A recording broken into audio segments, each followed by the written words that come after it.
கோவையில் நடந்த முக்கிய நிகழ்ச்சி ஒன்றில் பாஜக மாநில தலைவர் அண்ணாமலை தொடங்கி பல்வேறு அரசியல் மற்றும் சமூக பிரபலங்கள் கலந்து கொண்டனர். இந்த நிகழ்ச்சி பேசுபொருளாக மாறிய நிலையில் பலரும் கவனிக்கத்தக்க நிகழ்வாக மாறியிருக்கிறது. கேரள மாநிலத்திலிருந்து வந்த பெண் ஒருவர், நான் ஏன் மதம் மாறினேன், அதனால் என்ன பிரச்சனைகளை சந்தித்தேன், எப்படி தப்பி வந்தேன், இப்போது என்ன செய்கிறேன் என முழு விவரமாக தெரிவித்தார். அதிலும் குறிப்பாக தமிழகத்தில் எல்லா மதமும் ஒன்று என நினைத்துக் கொண்டிருக்கிறீர்களா? அப்போ இதை கேளுங்கள் என அவர் சொன்ன முக்கிய விஷயம்தான் பெண் பிள்ளைகளை வைத்திருக்கும் பலரையும் அதிர்ச்சியில் ஆழ்த்தியிருக்கிறது. இதோ அந்த வீடியோ. பண்றதுக்கு முன்னாடி உங்க எல்லாரும் கிட்ட எனக்கு சில கேள்விகள் கேட்க வேண்டும். ஒன்னு, தினமும் கோவிலுக்கு போறதுனால இல்லாட்டி சில பழக்க வழக்கங்களை ஃபாலோ பண்றதுனால மட்டும் நீங்க முழுசா ஒரு சனாதன தர்மி ஆயிடும் என்று நம்புகிறாங்களா? 2, நீங்க எல்லா மதமும் ஒன்று என்று நம்புகிறாங்களா? அதாவது எந்த ஒரு மதத்துக்கு கன்வெர்ட் பண்ணாலும் தப்பே இல்லை அப்படின்னு நினைக்கிறாங்களா? 3, சனாதன தர்மம் பாரதத்தோட சரியான சரித்திரம், சமகால பிரச்சனைகள், சவால்கள், அவையோட தீர்ப்புகள் இத படிக்க தேவையே இல்லை அப்படின்னு நினைக்கிறாங்களா? இந்த 3 கேள்விக்கும் உங்கள் பதில் ஆமா என்றால் நினைவில் வைக்கவும் பிரிய சகோதரர்களே, உங்க ஃபியூச்சர் ஆபத்தில் உள்ளது. தமிழ் தெரியாதுன்னு முத்தா தமிழ்ல பேசுறாங்க. ஏன்னா நானும் இதே மைண்ட் செட்டோட தான் இருந்தேன். இதை நான் என்னோட பர்சனல் எக்ஸ்பீரியன்ஸோட பேசிஸ்ல தான் சொல்றேன். சில வருடங்களுக்கு முன்னாடி நான் இந்த சேம் மைண்ட் செட்ல இருந்தேன். கடவுள், குரு, தர்மம் இதுக்கெல்லாம் என் லைஃப்ல நான் இம்பார்ட்டன்ஸே கொடுத்ததில்ல. எல்லோரையும் போல் படித்து நல்லா ஒரு பிசியோதெராபிஸ்ட் ஆகணும் அப்படின்ற கனவோட தான் நான் காலேஜ்ல சேர்ந்தேன். ஆனா சில எதிர்பாராத விஷயங்கள் தான் என் லைஃப்ல நடந்து விட்டது. ஸ்வதர்மத்தை பற்றிய என்னோட இக்னோரன்ஸ், பாரதத்தோட சரியான சரித்திரத்தை பற்றிய என்னோட லேக் ஆஃப் நாலேஜ், இதையெல்லாம் சில கன்வர்ஷன் ஃபோர்ஸஸ் யூஸ் பண்ணிட்டாங்க. And they try to influence me with their ideologies. என்னோட தர்மத்தை பற்றி அவங்க கேட்ட கேள்விக்கு பதில் கொடுக்க முடியாம நான் ஹெல்ப்லெஸ்ஸா, கன்ஃபியூஸ்டா இருந்தேன். அந்த கன்ஃபியூஸ் ஸ்டேட்ல அவங்க அவரோட மதத்தோட ஐடியாலஜிஸ் என் மேல இன்ஜெக்ட் பண்ண ஸ்டார்ட் பண்ணிட்டாங்க. எல்லா மதமும் மனிதனோட நன்மைக்காக அல்லவா, அதனால எந்த மதம் கத்துக்கொள்வதோ ஃபாலோ பண்றதோ தப்பே இல்லை அப்படின்ற எந்த ஒரு ஹிந்து மக்களுக்கும் இருக்கிற தப்பான நம்பிக்கை எனக்கும் இருந்தது. அதனால அவங்க சொல்லி கொடுக்கறத நான் அதிகமா படிக்க ஸ்டார்ட் பண்ணிட்டேன். As I went deep to that ideology, என்னாச்சு தெரியுமா? அதுவரை நான் கும்பிட்ட கடவுள்கள் எனக்கு சாத்தாங்களாக மாறினார்கள். அதுவும் இல்லாமல் அவதார பெருமாள்களும் குருமார்களும் எல்லாம் எனக்கு பிசாசுகளாக மாறினார்கள். நான் நம்பும் தேவனை நம்பாதவர்கள் எல்லோரும் எனக்கு காஃபிர்களாகவும் வெறுக்கப்பட வேண்டியவர்களாகவும், வரும் மகளுக்கு பதிலாக மதவெறியாளாக மாறிய மகளைத்தான் என்னோட அப்பாவுக்கும் அம்மாவுக்கும் பார்க்க வேண்டியதா வந்தது. ஒரு நாள் நான் அவங்க கிட்ட சொன்னா, நான் இனிமே அனகா கிடையாது, நான் முஸ்லீம் ஆயிட்டேன், என் பேரு ஐமா அமீரா. கொஞ்சம் நினைச்சு பாருங்க, உங்க மக உங்ககிட்ட அப்படி வந்து சொன்னா எப்படி இருக்கும்? ஏன் அப்பாவுக்கும் அம்மாவுக்கும் இதை தாங்க முடியல?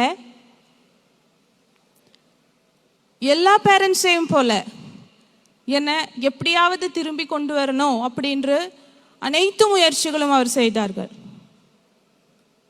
ஆனா என்னோட குவெஸ்டின்ஸ் அவருக்கு சரியா ஆன்சர் பண்ண முடியல. அவரோட வார்த்தைகளோ ஆலோசனைகளோ ஒண்ணுமே என்ன அதிலிருந்து மாற்ற முடியல. ஒரு நாள் நான் வீட்டிலே இருந்து நமாஸ் பண்ணிட்டு இருந்தேன். தெரியும்ல நமாஸ். இதை என் அம்மா பார்த்துட்டு வந்தது. அம்மாக்கு ஒரே ஷாக் ஆயிடுச்சு. அம்மா அழுதுகிட்டே பூஜா ரூம் போனேன். அங்க போய் நாராயணா கத்துக்கிட்டு அழ ஆரம்பிச்சேன். இதை கேட்டுன்னா வந்தேன். அந்த பூஜா ரூம்ல தேவனோட போட்டோஸ் இல்லையா, அதை பார்த்து எனக்கு ஒரே கோபமா வந்தது. நான் அம்மா கிட்ட கத்துனேன். நான் கேட்டேன், எந்த நாராயணனை நீ கூப்பிட? அப்படி ஒரு நாராயணனே கிடையாது. உன்னை காப்பாத்த யாரும் வர போறதில்ல அப்படின்னு சொன்னான். இதை கேட்டு அம்மா she cried more. அந்த வலியை தாங்காம குடும்பமே ஒரே நேரத்தில் தற்கொலை செய்வோம் என்று சொல்லி என் காலில் விழுந்து அழ ஆரம்பிச்ச. அப்ப நான் என்ன சொன்ன தெரியுமா? நீ எப்படி சத்தாலும் எனக்கு ஒண்ணுமே இல்லை, அப்படி சொல்லும் மனநிலைக்கு நான் வந்து விட்டது. அப்படி எல்லா நம்பிக்கையும் பறிபோன போது நான் எந்த நாராயணன் இல்லை என்று சொன்னாலோ அதே நாராயணனோட ஆசீர்வாதம் போல், அதே நாராயணன் என் லைஃப்ல இன்டர்ஃபியர் பண்ணாங்க. என் ஃபேமிலி ஆர்ஷ வித்யா சமாஜத்தை பற்றி கேள்விப்பட்டது. அவங்க என்கிட்ட வந்து சொன்னாங்க, உன்னோட எல்லா கேள்விக்கும் பதில் கொடுக்கிறதுக்கு ஒரு பிளேஸ் இருக்கு.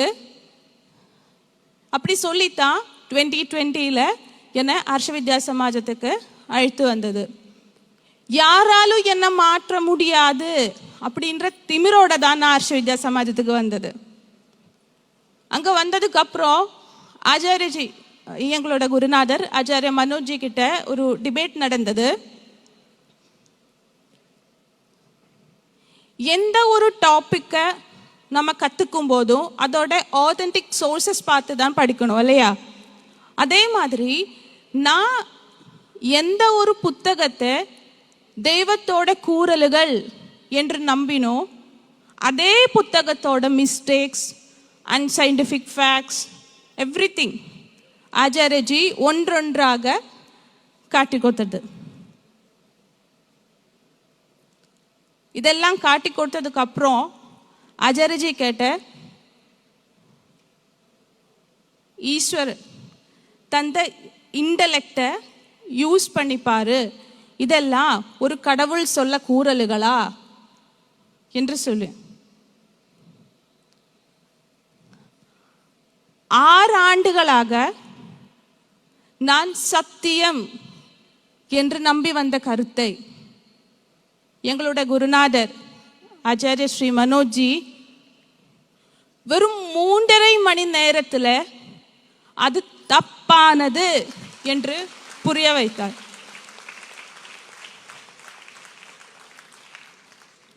அப்புறம் ஆச்சாரியஜி கேட்ட, இன்னும் அந்த ரிலீஜியனுக்கு போக வேணுமா அப்படின்னு கேட்டேன். அப்பவே அந்த நிமிடத்திலே அவரின் முன் கை கூப்பி நான் சொன்னேன், எனக்கு அந்த மதம் வேணாம். அதுக்கப்புறம் ஆர்ஷ வித்யா சமாஜத்தோட Sanatana Dharma classes, comparative religion studies, cultural heritage of Bharat, சமகால பிரச்சனைகள், சவால்கள், இதை பற்றியெல்லாம் கிளாஸஸ் அட்டன் பண்ணேன். எல்லா மனிதரும் ஒன்றுதான், ஆனா எல்லா மதங்களும் ஒன்று கிடையாது.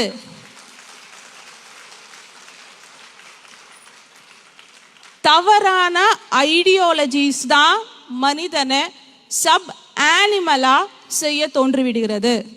அதனால தவறான இந்த டேஞ்சரஸான ஐடியாலஜிஸோட விக்டிம்ஸோட இல்லை, அந்த ஐடியாலஜிஸோட போராட வேண்டும் என்று குருநாதர் தெளிவுபடுத்தி கொடுத்தார்கள். நான் எவ்வளோ டேஞ்சரஸுக்கு போய்விட்டிருந்தேன் என்பதும், சனாதன தர்மம் என்ன, அதோட மகத்துவம் என்ன, அதை உலகம் முழுவதும் ஸ்ப்ரெட் பண்ண வேண்டிய அவசியம் என்ன என்று புரிந்து கொண்ட பின் ஆச்சாரிய ஸ்ரீயின் சிஷ்யராக அவரோட மகத்தான மிஷனின் பகுதியாக வேணும் அப்படின்னு முடிவெடுத்தேன். அண்ட் அப்படி நான் ஆர்ஷ வித்யா சமாஜத்தோட ஃபுல் டைமர் ஆகிவிட்டேன். நான் மட்டும் இல்லை, என்னோட 2 சகோதரிமார்கள் அனுஷா, அமிர்தா,